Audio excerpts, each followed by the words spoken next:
balon mo kapatad, kwentong dinake na kay katamong Mr. Chok Soto.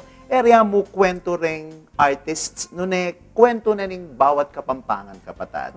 Kasi every time balang pinandit nating data nga challenge, data nga bayo, imbis na kumurol ka, sabihan mong eke-agyo, ano mo yung pipikil kay ka para sabihan mong pakiagyawanan kay, gawan ko baka patunayan ko na agyo. Correct. Because how will you know nung agyo mo?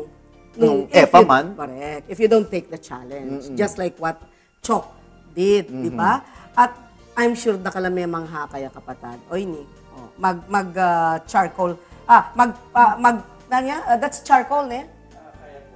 Pastel. Pastel. Oh. Pastel painting naman ngayon, gagawa na namang portrait kapatad. This is another form. At bilang metong educator, buri-buri ang sinabi ng advice ka rin parents, na nung naning passion daring anak, nung naning taimtim kahit ang puso ng mami, tula karela, ipush tala etala, pipigilan for as long as properly guided na lamang kay katamo, nothing can possibly go wrong karing anak na. At of course, definitely, he was able to debunk the idea or the myth na ring artist alalang kapupuntalan.